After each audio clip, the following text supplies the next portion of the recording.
Hey, it's Linda here, and it's coming up to almost a year now that I have been married, and I wanted to make a video about wedding planning and some things I did to try to make wedding planning as simple as possible for myself.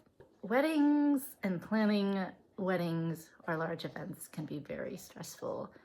I think definitely a key is to try to make it as least stressful as possible. You need to have really strong boundaries and just remember just like one day or just one moment in a whole lifetime. So trying not to stress the small stuff is key. Also talking about costs altogether. We spent about $40,000 altogether for about 100 guests. And that includes my dress, our rings, pretty much everything around the wedding that we could think of. We also ended up paying for a bunch of hotel rooms for close family as well. So that was also a big expense that we decided to do for our family. I got married 5 months after the engagement, and here's the things we did. So the first month, we looked for venues and my dress. And as for the venue, that was one of the first things we nailed down.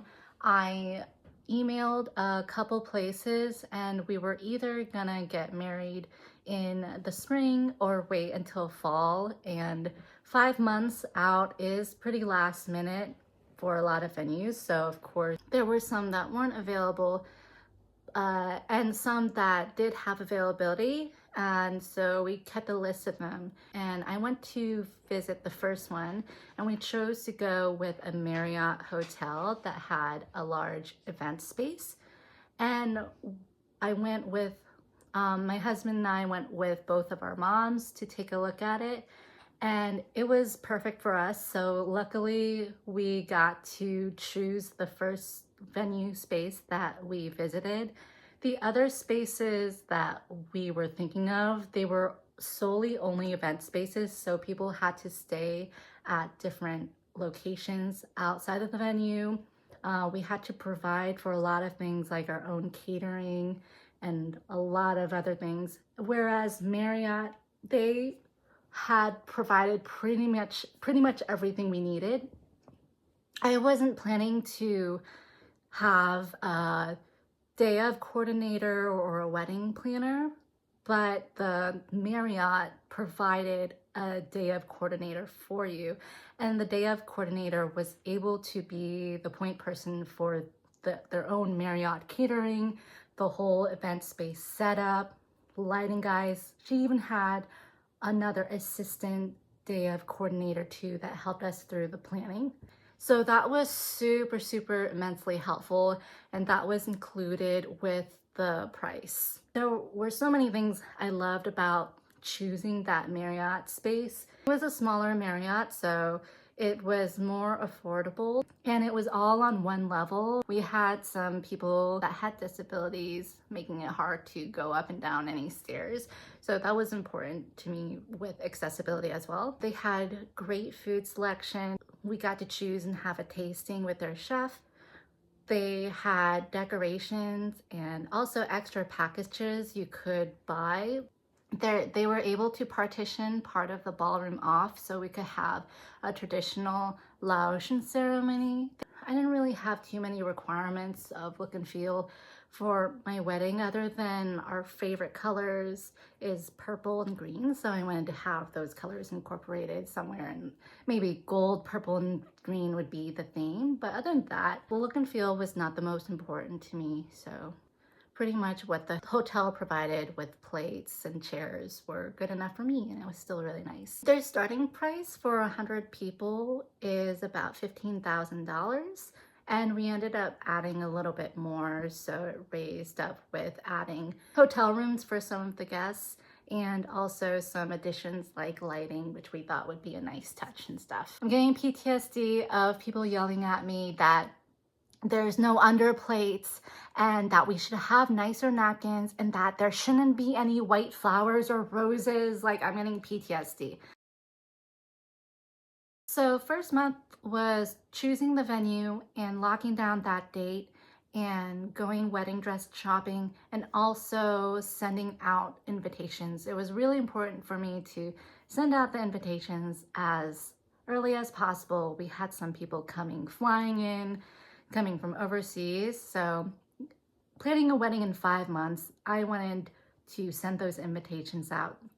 So I ended up going to Zazzle.com and designing my own invitations. We didn't really care about engagement photos or really any photos outside of the wedding. We didn't bother with that. Zazzle has a bunch of beautiful templates we were able to use. The only thing that I maybe did wrong was I ordered double the invitations that I needed. So I could have saved $50 if I just ordered a half of the guest list, or a little bit more than half of the guest list, because I forgot that couples and families only get one invitation. So there's another place that you can make things a little bit more simple, save things as well.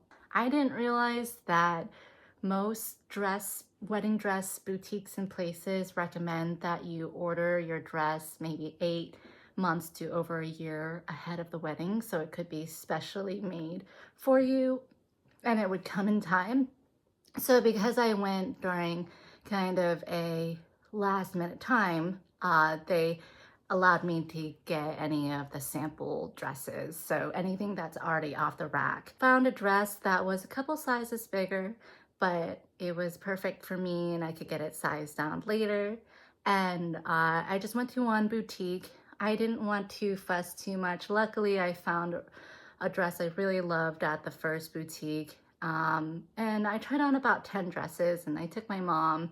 So not too much planning around that, but we were able to get it and at a price that I want. I just want to note about bridal dresses. I knew I wanted to kind of treat myself. I did want to have a nice dress. So that was an area I definitely splurged on actually getting the dress. I bought it for about $2,000 and got tailored for about $700 more.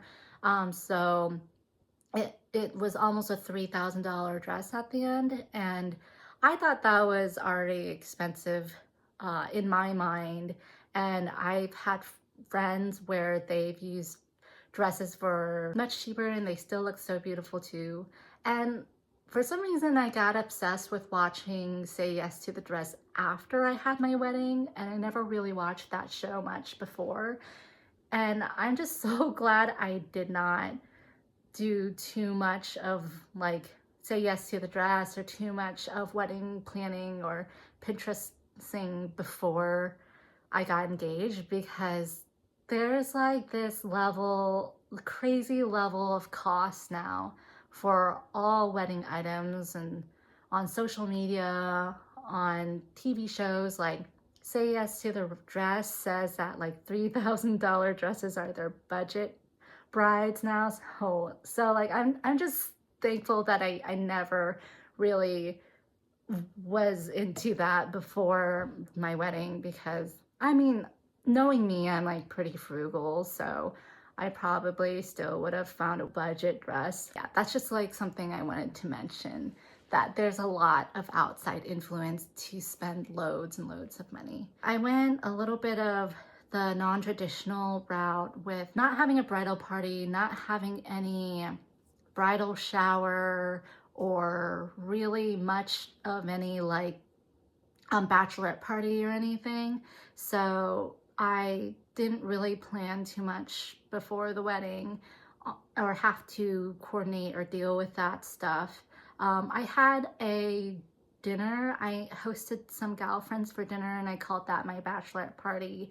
And so it was just kind of a low-key couple friends over. I cooked for them and hosted them, and I just wanted to have like kind of a little get together. So that was kind of my version of bachelorette party and stuff. Didn't really have to worry about too many events. Now I did separate the day of my actual wedding, getting married wedding ceremony versus the party and celebration, and also I mentioned a Lao ceremony. So I had an American wedding ceremony that was very intimate, just my immediate family. There was maybe 10 people, and that was really easy to plan because we used my parents' community center in their neighborhood, and their community center was beautiful. It had multiple rooms and also looked out to this balcony with beautiful flowers. So we were really lucky that we found a good date for that and paid $400 to use it for a few hours. We did invite a photographer. That was really the only other vendor we dealt with.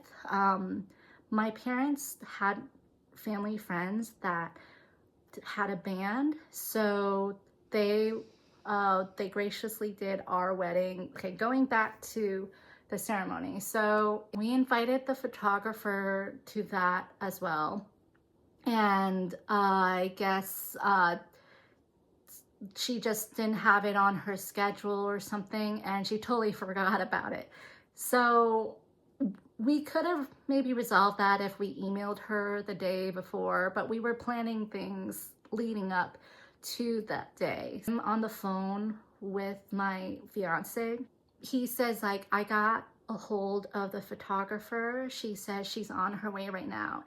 We agreed that we would go ahead with the ceremony, and I said to everybody, please, you know, take all the photos and videos you guys want, because there would be none for professional photos and videos during the ceremony. So, you know, I was just ready to move on with it. It was just like, you know, photographer, it's like, you know, it wasn't like a necessity. So I was ready to move on, but I was willing to let the photographer continue arriving, and we would have a little bit of time at the end to take any group or family pictures professionally. She also, the photographer did also say that she had called a second photographer to come in a little bit earlier, and so they were able to come like a little bit earlier than her. So that was really nice that we would get a second photographer for no extra charge, and so they were on their way as well. And so yeah, we did the ceremony. It was beautiful. The weather was perfect. Second photographer arrived just as we were finishing up our ceremony, and he was really nice. And then the main photographer arrived. They were really good at what they did. Yeah, it was a mess up for sure, but from that mess up, we got a second photographer for no extra charge, and that second photographer was great. He was taking pictures of the groom's side of family while she was taking pictures of us or the bride's side of the family. So we got a ton of pictures that day. We also got a little bit of a refund as well. And so at the end of the day, we decided to continue to use her for our reception that was happening later on, like a few weeks later. So yeah, I think that story though, even though it all worked out, I mean, like, it's not like it would have been a huge disappointment if the photographer was like a no-show at all, and as long as we got like a refund and stuff. But like, it wasn't the end of the world that, you know, the vendor messed up. But it just kind of goes to show that, like, I was right in not wanting to really deal with too many outside people, because it's just extra heads, extra personalities to deal with, and just more things that kind of just add an extra layer of complication that I didn't want to deal with, whether it was big or small. So yeah, I'm glad that I didn't hire really any more people, because I didn't want to deal with that. So yeah, the photographer came to the reception, and they were phenomenal. They were great. Some other things for the cake, we just did like a small tiny 1-tier cake on display, and we had the bakery do a sheet cake, another separate sheet cake to have the caterers slice and hand out. Instead of any photo booth or anything, we had kind of a Insta camera stand areas. Also made props of our dog and cat, Keefe and Cassidy. So we put those out for people to pose with, and happy they were well used. And it was really fun to read through the guest book with all the pictures laid out in there as well. I listed my own personal phone number on the invitations and on the website. Like I had an FAQ and everything, but I definitely heard stories of people getting bombarded with phone calls on the day of the wedding, and I didn't want to have to deal with that. So I gave my phone to my cousin, and luckily actually nobody bothered me ever called that phone number. I don't know if it's because I did a good job like over explaining everything. Getting married in 5 months, it's doable. I'm glad that I prioritized the things that I did. For instance, like getting the date and the venue is very important. Locking down any band or music performance if you have. Now, I've been to great weddings where they don't have any music performance. You're also able to hook up your phone or something to the sound system, and you could play a playlist the whole night like that as well. I've seen that happen at weddings. But we had a band, and when they weren't playing, they were playing the playlist hooked up to the speaker. And yeah, it helped that, you know, I got to choose the first venue that we visited, and the venue being at Marriott helped a ton, where they give you the day of planner and coordinator. That comes with the catering, that comes with a setup, tables, chairs, all the fixings. Really everything you need can be packaged in there. You just have to find your own ordained minister, your own photographer, and videographer if you do. And so we had the band from family friends. That helped, where I didn't really have to coordinate much of the logistics at all. Just kind of letting them know the time of things, how things would go throughout the day, and providing them an in-between playlist. And yeah, I'm glad I only hired like one other vendor, which was the photographer. That did fall through in the beginning, but she was great in the end. And so I'm thankful I didn't have to deal with other outside people and coordinating that. It was just everything I needed. I nixed the bridesmaids, the extra parties, the bachelorettes, the bridal shower, all those extra events. Like I didn't really feel like dealing with those, so just straight to the wedding stuff and we're good to go. Yeah, so that's how I try to keep things simple. Any DIY stuff you think you could do, but you could overwhelm yourself a lot as well. I think DIYing my invitations, any printables beforehand, anything that you could get done like long before is good, like setting up my own website, my own wedding website and everything. I think that's doable. Try not to do any DIY stuff where it has to be done like day of or the night before. I was thinking of making my own chocolate dipped strawberries, and I'm glad I decided not to do that, because I would have been spending hours dipping chocolate the night before the wedding. And that day is so chaotic as is that, yeah, I'm glad I didn't do that. I did do my own hair and makeup. I think this is something that, you know, it's for some people, it's not for some people. I feel like I'm okay at doing makeup and doing hair, and so I'm happy with how it turned out, and I got to save a lot of money and also save a lot of time with that, where I practiced it beforehand, so I kind of got down pat and stuff. So that's also, you know, a part of not having to deal with any outside people. I did get spa services done before the wedding, for instance, my nails, my eyelashes. I think I might have gotten a facial, I don't know, but like all those are like before the wedding, you know. I took my mom and mother-in-law on a spa day, kind of taking them out to lunch, and then we went to get all our nails done. So I treated the moms to that. But other than that, I didn't really do much coordination or planning outside of the actual wedding day or days. So, well, that's all I want to talk about now. Congratulations to whoever is getting married. I am excited for you. And yeah, I'll see you guys later. All right, bye. My hair is so frizzy from it being hot out. Okay, bye.